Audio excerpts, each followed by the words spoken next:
বিষয়টি ইতিবাচক দৃষ্টিতে দেখছি, কারণ রাজনীতি শুরু হলেই হলে একটা স্বায়ত্তশাসন সৃষ্টি হয়, যেটা সকল স্টুডেন্টদের জন্য এটা আমাদের জন্য অনেক হেনস্থাকর এবং আমরা অনেক প্রকার হয়রানি সৃষ্টি হই এবং বৈষম্যের সৃষ্টি হই।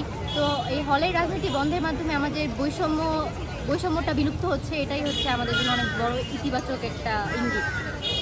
রাজনীতি থাকলে আসলে রাজনীতি যারা করে তাদের সাথে যদি আমাদের অনেক ভালো কানেকশন থাকে তাহলে আমরা অনেক রকমের ফ্যাসিলিটিস পাই, কিন্তু সবার সাথে তো আর এই ধরনের কানেকশন সম্ভব না। শুধু মানে হচ্ছে রাজনীতি যারা করে তাদের সাথে যারা রিলেটেড তারাই একমাত্র ফ্যাসিলিটিস পায়, ওটা ওনাদের জন্য আর কি ইতিবাচক দিক, আমাদের জন্য না, সম্ভব না। এটা রাজনীতি অফিসিয়ালভাবে বন্ধ হয়েছে ঠিক আছে, বাট আনঅফিসিয়ালভাবে থাকবেই, অলওয়েজ থাকবে। ঢাকা বিশ্ববিদ্যালয় মানে রাজনীতি থাকবে। হল রাজনীতি হচ্ছে যে এতদিন নিষিদ্ধ ছিল, কেউ রাজনীতি প্রকাশ করে নাই, কিন্তু গুপ্তভাবে একটি সংগঠন বিভিন্ন ওয়েলফেয়ার নামে বা বিভিন্ন নামে রাজনীতি করে আসতেছে, যেটা শিক্ষার্থীরা বুঝতে পারছে, সাধারণ শিক্ষার্থীরা বুঝতে পারছে। আমরা চাই সাধারণ শিক্ষার্থীরা যে বাংলাদেশে বা ঢাকা বিশ্ববিদ্যালয় ক্যাম্পাসে অবশ্যই রাজনীতি চর্চা হবে, রাজনীতি চর্চা প্রত্যেকেরই অধিকার, তবে সেটা পজিটিভ হতে হবে। আমরা এতদিন একটা নোংরা কালচারের মধ্যে ছিলাম, এই কালচারটা আমাদের চেঞ্জ করে আমাদের শিক্ষার্থীদের কল্যাণে পজিটিভ এবং রাষ্ট্রের কল্যাণে আমাদের রাজনীতি করতে হবে।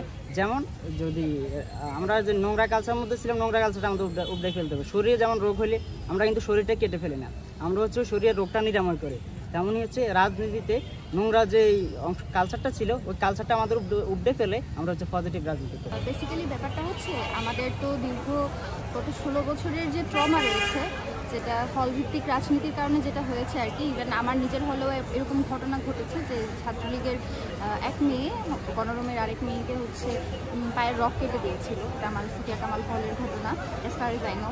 তো অন্যান্য হলগুলোতে শিবির সন্দেহে মারধর, গণরুমে রাখা, তাদের দিয়ে প্রোগ্রাম করানো, guest room, single guest room, এই ধরনের নানান ট্রমা আমাদের গত 16 বছরে হয়েছে। তো সেই ট্রমা থেকে কিন্তু আমরা বের হতে পারিনি। যখন জুলাই আন্দোলন হলো একদম পিক মোমেন্টে, তখন কিন্তু আমরা সিদ্ধান্ত নিয়েছিলাম যে আমরা ক্যাম্পাসে কোনো ছাত্র রাজনীতি হতে দিব না। তারপরে অবশ্য আমরা এটা বুঝতে পেরেছি যে ছাত্র রাজনীতি যদি নাই থাকে তাহলে কিন্তু এই ধরনের গণ অভ্যুত্থান বলেন বা রাজনৈতিক সচেতনতা সেটা আসলে তৈরি হবে না। তো সেই জায়গা থেকে আমি যখন আমাদের জুলাই পরবর্তী যে ক্যাম্পাস, নতুন প্রশাসন, সব কিছু থেকে যখন আমাদেরকে বিভিন্ন রাজনৈতিক দলের প্রতিনিধি এবং বিভিন্ন সংগঠনের প্রতিনিধিদের নিয়ে যখন হচ্ছে মিটিং করা হয়, তখন আমার নিজের প্রস্তাবনা ছিল যে সামগ্রিক একটা যদি থাকেও কমিটি, সেটাতে যাতে আপত্তি করা না হয়, তবে যদি হল ভিত্তিক রাজনীতি হয় তাহলে সেই ক্ষেত্রে যাতে আপত্তি করা হয় বা সেটা যাতে হতে দেওয়া না হয়। এটা এই জন্যই, কারণ হল ভিত্তিক রাজনীতির ক্ষেত্রে যেটা হয় ব্যক্তিকেন্দ্রিক রাজনীতি শুরু হয়, কে কত বেশি প্রোগ্রামে কে কতজন বেশি দিতে পারলো, কার প্রোগ্রাম কত বেশি শক্তিশালী, কে কত বেশি স্ট্রং ক্যান্ডিডেট, এই ধরনের প্রতিযোগিতা শুরু হয়। এবং এই প্রতিযোগিতা করতে গিয়ে নিজের স্বার্থের জন্য ঢাকা বিশ্ববিদ্যালয়ে যারা নতুন আসে বা প্রত্যেকটা বিশ্ববিদ্যালয়ে যারা ফার্স্ট ইয়ারের ফ্রেশার্সরা আসে তাদের উপর দিয়ে এক ধরনের মানসিক অত্যাচার, শারীরিক অত্যাচার পর্যন্ত করায়। তো এই ব্যাপারে এখন পর্যন্ত যদি আমার মতামত চান, সেটা হচ্ছে আমি এখনও হলভিত্তিক রাজনীতির পক্ষে নই, তবে যদি সামগ্রিকভাবে ঢাকা বিশ্ববিদ্যালয় ক্যাম্পাসে কোনো রাজনৈতিক দলের কোনো কমিটি থাকে সেটা আসলে আপত্তি জানানোর কিছু নেই। এবং আমাদের যারা সাধারণ শিক্ষার্থী তাদের সকলের মতামত এটাই যে তারা হলভিত্তিক রাজনীতি চায় না, যেহেতু এটা গেস্ট রুম, গণরুম ইত্যাদির হচ্ছে শুরু করে।